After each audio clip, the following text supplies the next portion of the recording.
আগামী নভেম্বরে অনুষ্ঠেয় প্রেসিডেন্ট নির্বাচনে ডেমোক্রেটিক পার্টির প্রার্থী হিসেবে কমলা হ্যারিসের নাম এখনও আনুষ্ঠানিকভাবে ঘোষণা করা হয়নি। তবে প্রচারে নেমে পড়েছেন বর্তমান ভাইস প্রেসিডেন্ট কমলা। এক সপ্তাহের প্রচারণায় $20 কোটি তহবিল সংগ্রহ করেছেন তিনি। প্রেসিডেন্ট জো বাইডেন প্রার্থিতা প্রত্যাহারের পর সামনে চলে আসে তার নাম।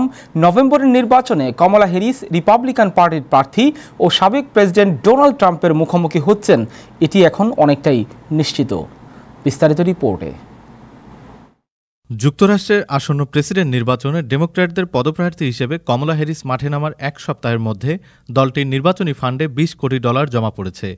রোববার কমলা হ্যারিসের নির্বাচনী ক্যাম্প এ তথ্য জানিয়েছে। প্রেসিডেন্ট নির্বাচনের আর মাত্র কয়েক মাস বাকি। গত সপ্তাহে প্রেসিডেন্ট জো বাইডেন আসন্ন নির্বাচন থেকে সরে দাঁড়ানোর ঘোষণা দেন। তিনি তার ভাইস প্রেসিডেন্ট কমলা হ্যারিসকে ডেমোক্র্যাটদের প্রার্থী হিসেবে মনোনীত করেন। এরপর থেকেই ডেমোক্র্যাট শিবির থেকে জোরালো সমর্থন পেতে শুরু করেছেন কমলা হ্যারিস। লাখো চাঁদাদাতা তার সমর্থনে এগিয়ে এসেছেন। এক সপ্তাহের ব্যবধানে তার নির্বাচনী প্রচারণা তহবিলে জমা পড়েছে প্রায় $20 কোটি।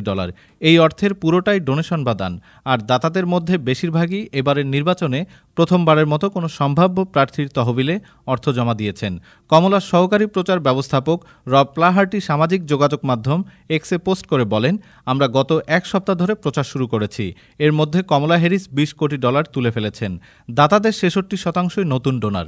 আমরা 17,000 নতুন স্বেচ্ছাসেবীকেও সই করিয়েছি। ইতোমধ্যে Bill Clinton, Barack Obama, Nancy পেলোসির মতো বড় বড় ডেমোক্রেটিক নেতা কমলা হ্যারিসকে সমর্থন করার কথা জানিয়েছেন। আগস্টে অনলাইন ভোটের মাধ্যমে নতুন প্রার্থীকে বেছে নেবে ডেমোক্রেটিক পার্টি। তারপরে আনুষ্ঠানিকভাবে প্রেসিডেন্ট পদপ্রার্থীর নাম জানাবে তারা। তবে সেই নামটি যে কমলা হ্যারিস হতে চলেছে তা অনেকটাই নিশ্চিত।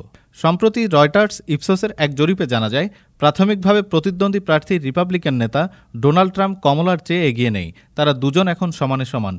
এর আগে ট্রাম্পের শিবির থেকে জানানো হয় দ্বিতীয় প্রান্তিকে $33 কোটি ফান্ড পেয়েছে তারা। তবে গত এক সপ্তাহে কত জমা পড়েছে তা জানানো হয়নি। Desk report, time television, new York.